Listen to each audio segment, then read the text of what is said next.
Olá, alunos, tudo bem com vocês? Aqui é o professor Renato, iniciando mais uma aula de matemática do terceiro ano. Nesta aula número 3 do quarto período, nós continuamos o estudo do capítulo 2 de Estatística. E hoje iremos tratar sobre o tema de representação gráfica, os gráficos de uma maneira geral. Então, vamos nessa. Bom, nós iniciamos falando sobre a representação gráfica, que ela fornece uma visão de um conjunto mais rápida que a observação direta dos dados numéricos. Por isso, os meios de comunicação, com frequência, oferecem a informação estatística por meio de gráficos. Isso porque, pessoal, a visualização de um gráfico ela é mais rápida. Você consegue identificar o dado de uma maneira mais prática. Então, acompanhemos aqui. Na aula de hoje, iremos estudar os principais tipos de gráficos, suas características e como analisá-los. Então, o nosso primeiro tipo que iremos tratar hoje é o gráfico de segmentos, ou de linha. Vejamos aqui.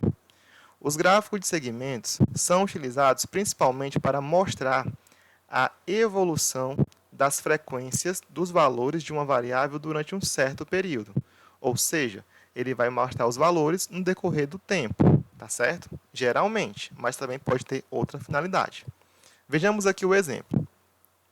Aqui eu tenho um gráfico que mostra a evolução da venda de livros no período de julho a dezembro de um certo ano. Bom, vocês observam que eu tenho dois eixos, onde um deles eu coloco os meses do ano, no caso de julho até dezembro, e aqui no outro eixo eu coloquei o número de livros que foi vendido, que aqui está marcando uma escala de 50 em 50. Olha, aqui tem 50, 100, 150, 200, 250, 300, até o máximo que foi 500. Ok? Aí o que acontece? Cada pontinho desse corresponde à informação mensal. Por exemplo, em julho eu vendi quantos livros? 350. Em agosto eu vendi quantos livros? 300. E cada mês desses eu marquei um ponto correspondente ao mês e à quantidade de vendas. Quando eu termino de fazer isso, eu faço a ligação de cada um desses pontos, gerando os segmentos. E é esses segmentos que dão o nome ao gráfico. E graças a ele, eu consigo comparar a evolução de certa variável. No caso aqui, as vendas conforme os meses. Agora, continuamos aqui a leitura. A posição de cada segmento indica crescimento, decréscimo ou estabilidade. Por exemplo, de julho até agosto, as vendas caíram, elas decresceram. Porém, de agosto até setembro, houve um aumento, um crescimento. Agora, de setembro a outubro, ela continuou reta.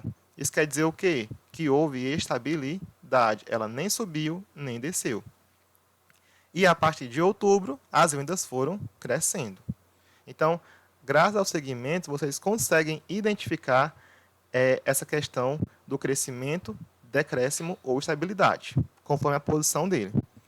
A inclinação do segmento, ela sinaliza a intensidade do crescimento ou decrescimento. Por exemplo, quanto mais descida ela tiver, pior foi a queda. Se for uma queda mais suave, aqui no caso, né, você vai ver que foi uma queda menor. Agora, por exemplo, se você observar de agosto a setembro, ela tem uma inclinação maior do que de outubro a novembro, por mais que aqui esteja com uma venda maior que ela. Mas o crescimento aqui foi maior, tá certo? Então, quando você for analisar um gráfico desse tipo, observem bem a posição do segmento e a sua inclinação, tá certo? Continuando. Esse gráfico, pessoal, todos eles, quando você vai criar, eles vêm de uma tabela, tá? Aqui o que foi que eu fiz? Eu coloquei a informação de cada mês e a quantidade de livros que foi vendido nesse período, tá certo? Como eu falei para vocês, em julho, 350, tá aqui, olha, entre 300 e 400. Em novembro, por exemplo, eu vou subir até aqui e está lá, 450. Ou seja, é como se eu fosse localizar os pontos correspondentes ao mês e a quantidade de livros vendidos no plano cartesiano. Seria mais ou menos essa ideia, ok? Aí vamos aqui fazer uma rápida observação e análise desse gráfico, né? Então, podemos observar aqui no gráfico o quê? De julho para agosto, as vendas caíram, como eu falei para vocês. Como é que eu percebo isso? De acordo com a inclinação decrescente. De setembro para outubro, as vendas foram estáveis. Observem que a linha está totalmente sem inclinação. O crescimento de agosto para setembro foi maior que de outubro para novembro, como eu falei para vocês. Por quê? Por conta da inclinação. Aqui ela está mais inclinada, aqui ela está menos inclinada, mesmo que ambas sejam de crescimento, tá certo? E o mês com maior vendas foi dezembro. Por quê? Porque se você observar tanto aqui a tabela quanto no próprio gráfico, aqui é o pico. O que é o pico? É o ponto mais alto dele, que no caso foi 500 livros em dezembro. Eu também posso dizer que o mês com menos vendas foi agosto, que foi o ponto mais baixo aqui do gráfico, tá certo? Então, pessoal, é basicamente isso, uma análise de gráfico de segmentos, como construir, né, e como analisar. Beleza. Continuando, vamos falar agora sobre o gráfico de barras, ou também gráfico de colunas, como a gente também pode observar daqui a pouco. Nesse tipo de gráfico, né, o gráfico de barras, é um gráfico com barras retangulares e comprimento proporcional aos valores que ele apresenta. Ou seja, você vai ter várias barrinhas, uma maior que a outra, dependendo da quantidade que ela representa. As barras podem ser desenhadas na vertical ou na horizontal. Se for na vertical, eu vou chamar de gráfico de colunas. Se for na horizontal, eu posso chamar de gráfico de barras mesmo. Mas ambos são de barras, só vai depender da posição. Por exemplo, nesse gráfico aqui, eu represento o desempenho em química dos alunos de uma classe, tá certo? Aí, em um eixo, eu coloquei os valores de desempenho, que são insuficiente, regular, bom e ótimo.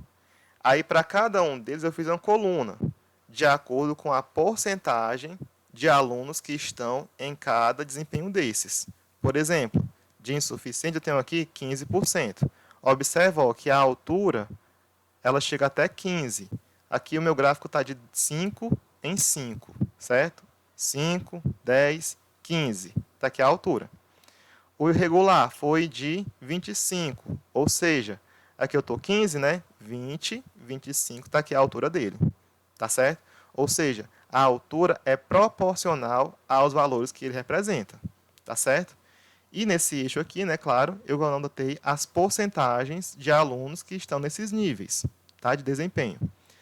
Como todo mundo sabe, né, eu acabei de explicar para vocês que todo gráfico depende de uma tabela para ser construído.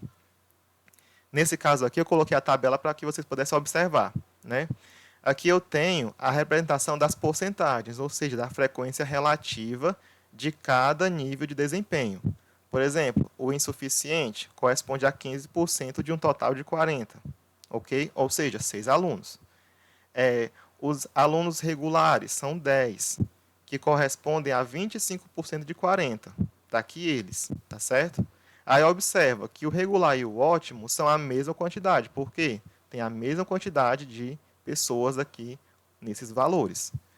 O nível mais alto aqui foi o de bom, porque eu tenho 35%, tá certo? Então, vocês percebem que nessas análises, né, pela altura da coluna, você sabe quem é o melhor, quem não é tão alto, né, assim, e qual é o nível que tem menos quantidade, tá certo? Então, é somente isso que a gente deve ficar observando, tá certo? Continuando. Num desses eixos, né, do gráfico, mostra o que está sendo comparado. No caso aqui, eu estou comparando o desempenho deles na matéria de química, tá? Enquanto o outro eixo representa valores discretos, ou seja, as quantidades, ou seja, as porcentagens de alunos que pertencem a cada nível de desempenho. Entendido?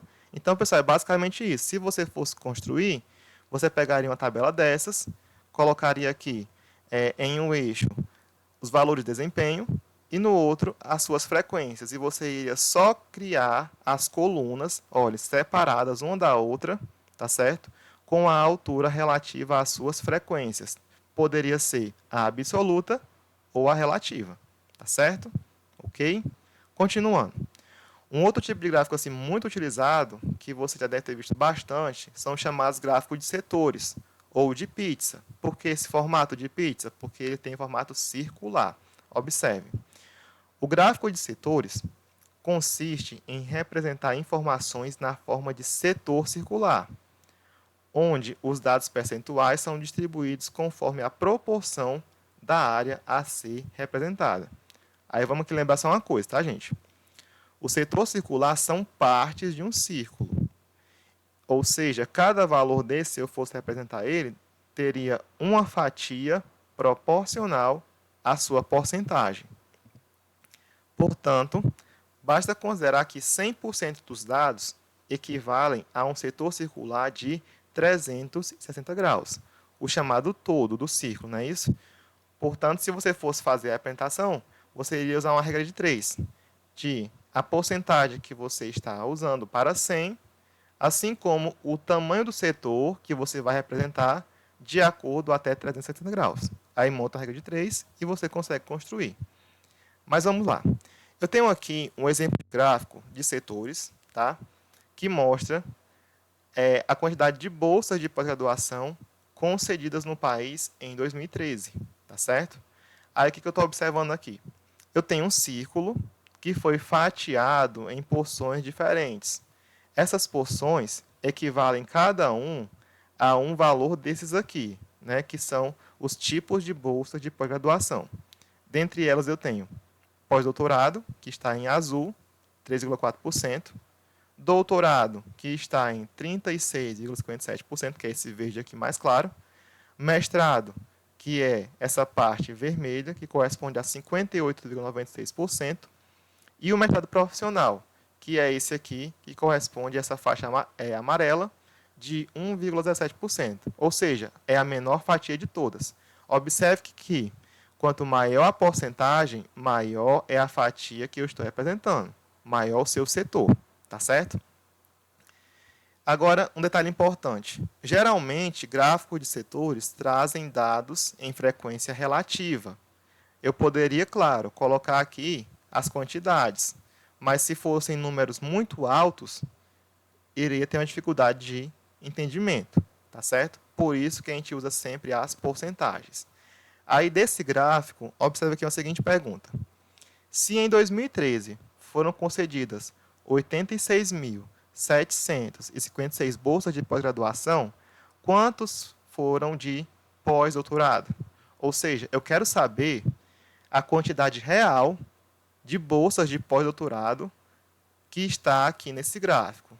Aqui eu tenho a porcentagem, mas eu quero saber a frequência absoluta. Como é que eu faço isso? Simples, observe. Pós-doutorado, pessoal, aqui é essa partezinha azul, que corresponde a 3,4%. Mas de que total? De um total de 86.756 bolsas. Ou seja, basta calcular essa porcentagem desse valor. Aí, lembrando, transforma isso aqui em fração e multiplica pelo todo, né, que é 86.756. Pronto. Aí, vamos aqui. Multiplica 3,4 vezes esse valor, que vai dar 249.970,4, dividido, então, por 100. Aí a vírgula volta duas casas e você tem esse valor aqui, 2.949,704, que se você for arredondar, né, porque são pessoas, correspondem aproximadamente a 2.950 pessoas que receberam bolsas de pós-doutorado. Então, é uma questão simples de resolver, ok? Então, gente, gráfico de setores geralmente trazem porcentagens e você pode, a partir dessas quantidades aqui, calcular, né, a quantidade absoluta de acordo com o total que ela representa. Aí, lembrando que a soma de todas essas porcentagens que estão aqui equivale a 100%, ok? Para finalizar, vamos aqui mostrar para vocês o que é o histograma, né? Quando uma variável tem seus valores indicados por intervalos ou classes, é comum o uso de gráfico conhecido como histograma. Aí, vejamos aqui o exemplo disso. eu tenho uma tabela em que cada linha dessas contém um intervalo, né? Que a gente viu que é usado quando tem vários valores próximos. Por exemplo, aqui no primeiro intervalo, eu estou de 140 até 150 centímetros de altura. No segundo, de 150 até 160, tá certo? E cada um deles eu tenho uma frequência que foi registrada. Aí, quando eu vou colocar esse tipo de gráfico, tá, para representar, eu não vou usar um daqueles que eu mostrei. Eu vou usar o histograma, que tem esse formato. Aí, observa que no histograma não há espaçamento entre as colunas das classes que eu representei. Por quê? Porque quando um intervalo finaliza, ele inicia o outro. Isso quer dizer o quê? Que de 140 até 150 eu tenho aqui a altura relativa a ela. Aí no próximo, que é de 150 até 160, eu já emendo essa informação aqui, tá certo? Outra observação. A altura da coluna corresponde à sua frequência absoluta ou relativa. No caso aqui, eu coloquei a frequência absoluta. Por exemplo, de 140 a 150, eu tenho 6 indivíduos com essa faixa de altura. Então, aqui, olha, vai estar de acordo com a altura de 6. De 150 até 160, eu tenho 10 indivíduos, certo? Então, aqui a altura finaliza em 10. De 160 a 170, eu tenho 12, que é a quantidade de faixa de altura que tem mais aqui nessa minha amostra, certo? De 170 a 180, eu tenho 8. E de 180 até 190, que foi o máximo, eu tenho 4 indivíduos. Aí observa que em um eixo eu coloquei as faixas de altura e no outro a sua frequência absoluta, que também poderia ser a relativa, que no caso ele colocar, pessoal, as porcentagens dessas distribuição aqui, tá certo? Aí, todo mundo aqui já está vendo, né, a nossa lista de atividades, que será feita de acordo com a atividade número 3 desse período, tá bom? As questões estão no livro didático, onde eu peço que vocês anotem os enunciados, os cálculos e as respostas. São essas 4 questões apenas, tá, gente? Na página 41, a questão 10 e a 13. Na página 43, só a questão 17, para você só ler o enunciado, ver o gráfico e copia apenas os itens e as respostas deles, tá certo? E na página 44, a questão 19. São 3 itens, A, B e C. Aí vamos aqui só uma dica. Na questão 10 e a 13, ela é relacionada ao gráfico de segmentos. Aí você faz uma leitura, né, do que eu coloquei e consegue resolver. A questão 17, ela é relativa ao gráfico de barras. Você vai analisar um gráfico de barras e tirar algumas informações dele. Na questão 44, melhor, da página 44, que é a 19, você vai analisar um gráfico de setores. Aí vai calcular umas porcentagens que estão faltando, calcular uma quantidade que ele pergunta lá sobre uma porcentagem relativa, e a partir do gráfico de setores, você vai construir um gráfico de colunas, tá certo? Então, gente, é isso. Qualquer dúvida também, façam a leitura das páginas 40 a 45 do livro, que vai mostrar tudo que eu passei aqui para vocês. E a nossa data de entrega dessa atividade é até o dia 30, que é a sexta-feira da semana, tá ok? Então, gente, é isso. Obrigado, bons estudos e até a nossa próxima aula.